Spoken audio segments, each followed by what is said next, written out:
Chapter 3. The Lord speaks to Samuel. Meanwhile, the boy Samuel served the Lord by assisting Eli.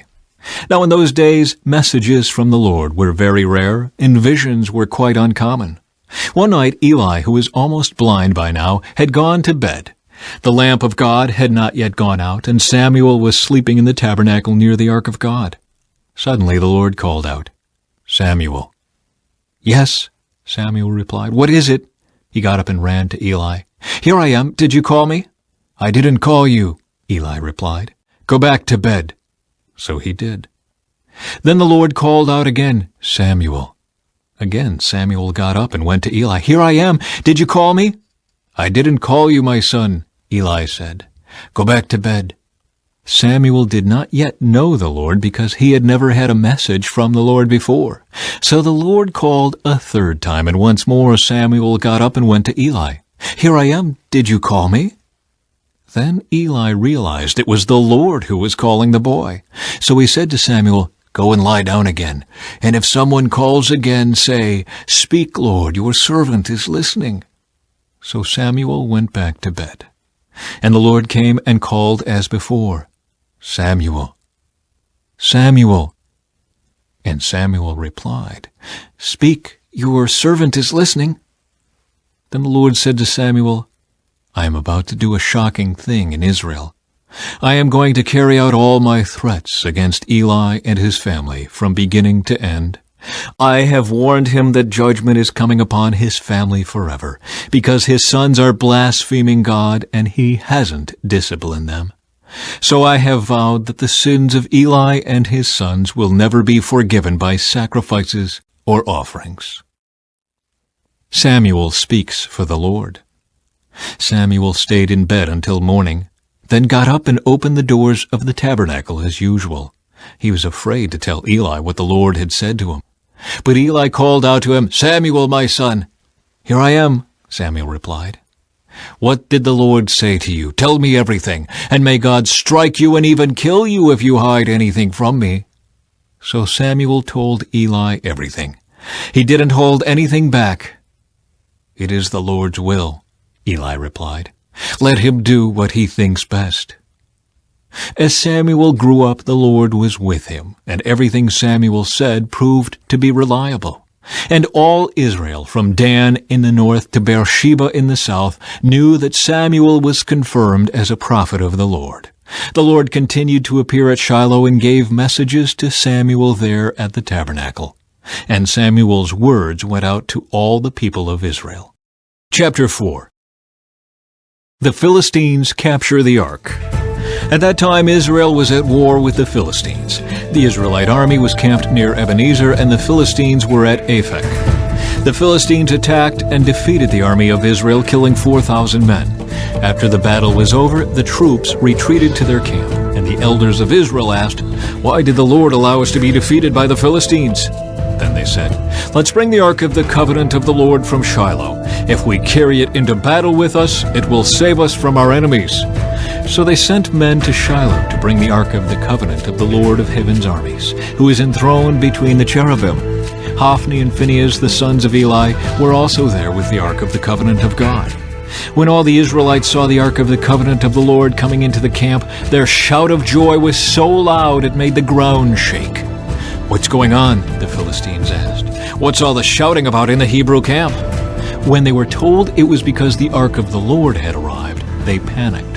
"The gods have come into their camp," they cried. "This is a disaster. We have never had to face anything like this before. Help! Who can save us from these mighty gods of Israel? They are the same gods who destroyed the Egyptians with plagues when Israel was in the wilderness. Fight as never before, Philistines. If you don't, we will become the Hebrews' slaves, just as they have been ours. Stand up like men and fight." So the Philistines fought desperately, and Israel was defeated again. The slaughter was great. 30,000 Israelite soldiers died that day. The survivors turned and fled to their tents. The ark of God was captured, and Hophni and Phinehas, the two sons of Eli, were killed. The death of Eli. A man from the tribe of Benjamin ran from the battlefield and arrived at Shiloh later that same day. He had torn his clothes and put dust on his head to show his grief. Eli was waiting beside the road to hear the news of the battle, for his heart trembled for the safety of the ark of God. When the messenger arrived and told what had happened, an outcry resounded throughout the town. "What is all the noise about?" Eli asked. The messenger rushed over to Eli, who was 98 years old and blind. He said to Eli, "I have just come from the battlefield. I was there this very day." "What happened, my son?" Eli demanded. "Israel has been defeated by the Philistines," the messenger replied. "The people have been slaughtered, and your 2 sons, Hophni and Phinehas, were also killed, and the ark of God has been captured." When the messenger mentioned what had happened to the ark of God, Eli fell backward from his seat beside the gate. He broke his neck and died, for he was old and overweight. He had been Israel's judge for 40 years. Eli's daughter-in-law, the wife of Phinehas, was pregnant and near her time of delivery. When she heard that the ark of God had been captured and that her father-in-law and husband were dead, she went into labor and gave birth.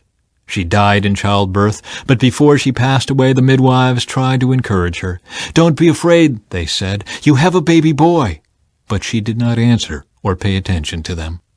She named the child Ichabod, which means, "Where is the glory?" For she said, "Israel's glory is gone." She named him this because the ark of God had been captured, and because her father-in-law and husband were dead. Then she said, "The glory has departed from Israel, for the ark of God has been captured." Chapter 5. The Ark in Philistia. After the Philistines captured the ark of God, they took it from the battleground at Ebenezer to the town of Ashdod. They carried the ark of God into the temple of Dagon and placed it beside an idol of Dagon. But when the citizens of Ashdod went to see it the next morning, Dagon had fallen with his face to the ground in front of the ark of the Lord. So they took Dagon and put him in his place again. But the next morning the same thing happened. Dagon had fallen face down before the ark of the Lord again. This time his head and hands had broken off and were lying in the doorway. Only the trunk of his body was left intact. That is why to this day neither the priests of Dagon nor anyone who enters the temple of Dagon in Ashdod will step on its threshold. Then the Lord's heavy hand struck the people of Ashdod and the nearby villages with a plague of tumors.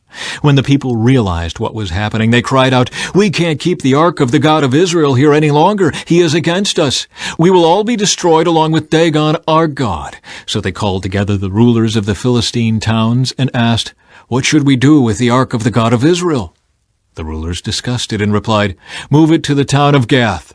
So they moved the ark of the God of Israel to Gath. But when the ark arrived at Gath, the Lord's heavy hand fell on its men, young and old. He struck them with a plague of tumors, and there was a great panic. So they sent the ark of God to the town of Ekron. But when the people of Ekron saw it coming, they cried out, "They are bringing the ark of the God of Israel here to kill us too." The people summoned the Philistine rulers again and begged them, "Please send the ark of the God of Israel back to its own country, or it will kill us all." For the deadly plague from God had already begun, and great fear was sweeping across the town. Those who didn't die were afflicted with tumors, and the cry from the town rose to heaven.